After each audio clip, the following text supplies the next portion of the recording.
तुम 30,000 फीट की ऊंचाई पर हो। खिड़की के बाहर सिर्फ अनंत समंदर, नीचे गहरा नीला पानी, ऊपर खामोश आसमान। कैबिन क्रू मुस्कुरा रही है। पैसेंजर्स अपनी अपनी मूवी में खोए हुए हैं। पायलट शांत आवाज में अनाउंस करता है, ladies and gentleman, everything is completely normal. फिर एक छोटा सा पॉज। कॉकपिट से दूसरा मैसेज आता है, कंपास अनस्टेबल हो रहा है, कोऑर्डिनेट्स मैच नहीं कर रहे। ग्राउंड कंट्रोल जवाब देता है, सिग्नल क्रैकल करता है। पायलट की आवाज थोड़ी टेंस हो जाती है। समंदर का रंग थोड़ा अलग लग रहा है। और फिर रेडियो साइलेंट। ना एक्सप्लोजन, ना डिस्ट्रेस सिग्नल, ना मेडे कॉल, बस एक अचानक कट। रडार स्क्रीन पर प्लेन का डॉट एक बार ब्लिंक करता है और फिर गायब। ना क्रैश साइट, ना डेब्री, ना बॉडीज। हर बार सिर्फ एक ही जगह कॉमन होती है, बरमूडा ट्रायंगल।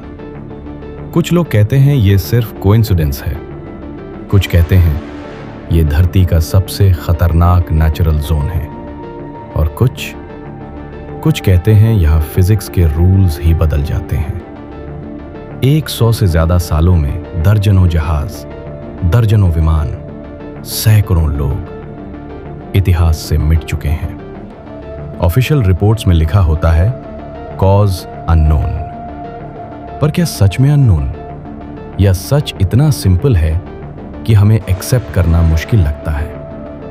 आज के वीडियो में हम सिर्फ कहानियां नहीं सुनेंगे, हम फैक्ट्स देखेंगे, साइंस देखेंगे और कॉन्स्पिरेसी भी। और अंत तक तुम खुद डिसाइड करोगे, क्या बरमूडा ट्रायंगल सिर्फ एक मिथ है या समंदर का सबसे बड़ा अनसॉल्व्ड सीक्रेट। वीडियो के अंत तक बने रहना।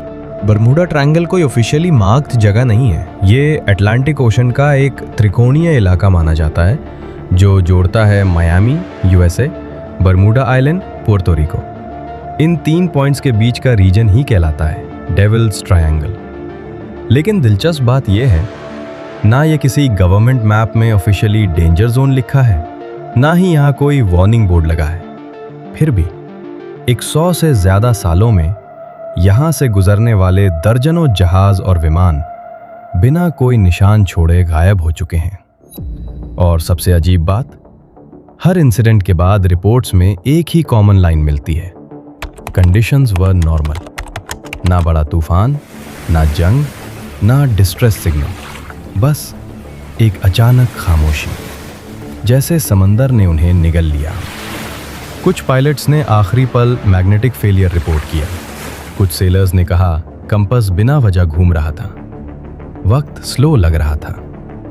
कई सर्वाइवर्स बोले हवा भारी हो गई थी।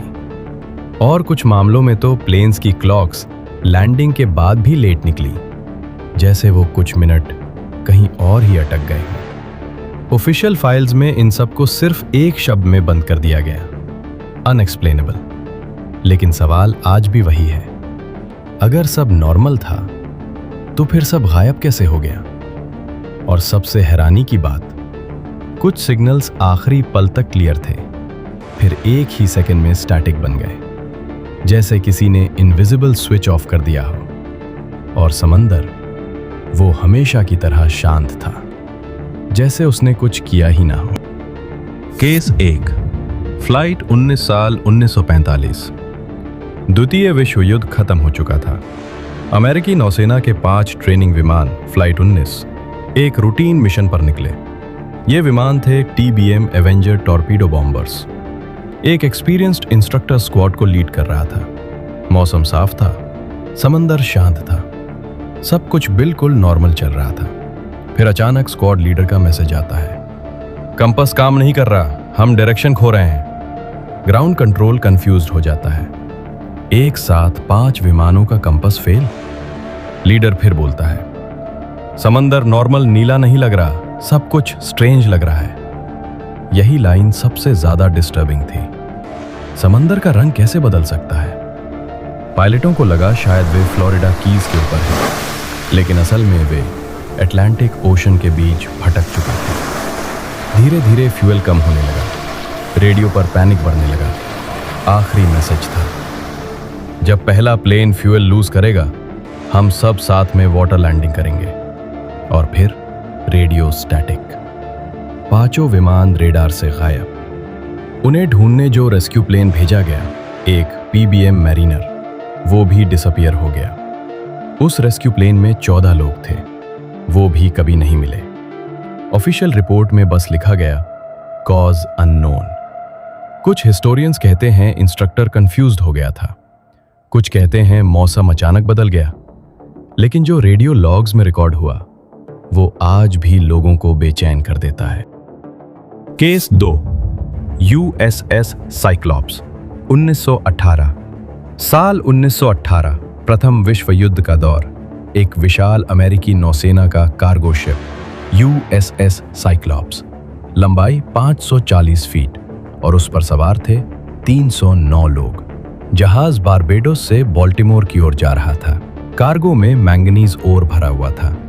वेदर रिपोर्ट्स कहती हैं कोई बड़ा तूफान नहीं था और सबसे शॉकिंग बात, कोई डिस्ट्रेस कॉल नहीं। इतना बड़ा जहाज, पूरी तरह रेडियो साइलेंस कैसे? अगर इंजन फेल होता मैसेज आता, अगर पायरेट अटैक होता सिग्नल मिलता, अगर तूफान आता डिब्री मिलता, लेकिन यहां कुछ भी नहीं। 309 लोग एक साथ इतिहास से मिट गए। ये यूएस नेवी का सबसे बड़ा नॉन कॉम्बैट लॉस था। आज तक ना उसका रेक मिला, ना एक भी बॉडी। कुछ लोग ओवरलोड थ्योरी देते हैं, कुछ कहते हैं स्ट्रक्चरल फेलियर, लेकिन ऑफिशियली अब भी अनएक्सप्लेन्ड। और सबसे डरावनी बात, USS साइक्लॉप्स का नाम आज भी यूएस नेवी रिकॉर्ड्स में लॉस्ट एट सी लिखा है। डिस्ट्रॉयड नहीं, सिर्फ लॉस्ट। जैसे वो जहाज डूबा नहीं, बस रियलिटी से बाहर निकल गया हो। और बर्म्यूडा ट्रायंगल ने एक बार फिर कोई जवाब दिए बिना सब कुछ अपने अंदर समेट लिया। Case 3, ghost ships. कुछ जहाज बाद में मिल गए, लेकिन अंदर कोई क्रू नहीं, कोई पैसेंजर नहीं। खाना प्लेटों में रखा हुआ था, कॉफी के कप आधे भरे हुए थे, नेविगेशन चार्ट्स टेबल पर खुले पड़े थे। इंजन रूम ऑपरेशनल स्टेट में था, जैसे लोग एक ही सेकंड में उठकर चले गए हों। सबसे फेमस एग्जाम्पल है मैरी सेलेस्ट, जो अटलांटिक ओशन में अबैंडन्ड हालत में मिली थी। ना स्ट्रगल के निशान, ना खून, ना कोई डैमेज। सवाल ये है, अगर पायरेट अटैक होता स्ट्रगल होता, अगर तूफान आता डैमेज होता, लेकिन यहां सब नॉर्मल था, बस इंसान गायब थे। समंदर कभी कभी सिर्फ चीजें वापस करता है, लोग नहीं। कुछ बेड्स ऐसे थे जैसे अभी अभी कोई उठा हो। कुछ जहाजों में बच्चों के खिलौने तक वहीं पड़े मिले। लॉग्स आखिरी एंट्री तक परफेक्टली रिटन थे, उसके बाद ब्लैंक पेजेस, जैसे कहानी वहीं रोक दी गई हो। कोई चीख नहीं, कोई वार्निंग नहीं, बस अचानक एब्सेंस। और यही एब्सेंस सबसे डरावनी चीज है। साइंस क्या कहती है? साइंस इमोशंस पर नहीं, डेटा पर काम करती है। और डेटा एक ही बात कहता है, हर मिस्ट्री के पीछे कोई ना कोई रीजन होता है। एक मीथेन गैस थियरी। समंदर के नीचे मीथेन हाइड्रेट जमा रहता है। कभी कभी ये गैस अचानक बबल बन के सरफेस तक आ जाती है। अगर बबल बहुत बड़ा हो जाए तो पानी की डेंसिटी कम हो जाती है और जहाज लिटरली अपनी बॉयंसी खो देता है, सीधा नीचे। न टकराव न चेतावनी, बस कुछ ही सेकंड्स में गायब। साइंटिस्ट मानते हैं ऐसा हुआ तो शिप को SOS भेजने तक का मौका भी नहीं मिलता। 2. Magnetic anomaly. धरती का मैग्नेटिक फील्ड हर जगह परफेक्टली स्टेबल नहीं होता। कुछ रीजन्स में मैग्नेटिक वेरिएशन पाई जाती है। जब कंपास ट्रू नॉर्थ और मैग्नेटिक नॉर्थ में कंफ्यूज हो जाए तो पायलट गलत दिशा में उड़ने लगता है। ओपन ओशन में एक छोटी सी नेविगेशन मिस्टेक भी जानलेवा साबित हो सकती है। कई एक्सपर्ट्स मानते हैं फ्लाइट 19 जैसे केसेस में यही हुआ था। 3. Extreme weather. अटलांटिक ओशन बेहद अनप्रेडिक्टेबल है। यहां रोग वेव्स रिकॉर्ड की गई हैं, 80 से 100 फीट तक ऊंची। एक ही ऐसी वेव पूरे कार्गो शिप को पलटने के लिए काफी है। और सबसे स्कैरी बात, रेडार कई बार इन वेव्स को डिटेक्ट ही नहीं कर पाता, यानी जहाज को पता भी नहीं चलता कि मौत सामने खड़ी है। 4. Human error. सबसे बोरिंग थ्योरी लेकिन सबसे रियलिस्टिक।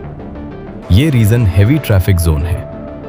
हर साल हजारों फ्लाइट्स और शिप्स यहां से गुजरते हैं। फटीग, मिसकैलकुलेशन, पुअर जजमेंट, इन सब की प्रोबेबिलिटी हमेशा रहती है। स्टैटिस्टिकली कुछ एक्सीडेंट्स नॉर्मल हैं, बस जब वही एक्सीडेंट्स बरम्यूडा ट्रायंगल में होते हैं तो वो मिस्ट्री बन जाते हैं।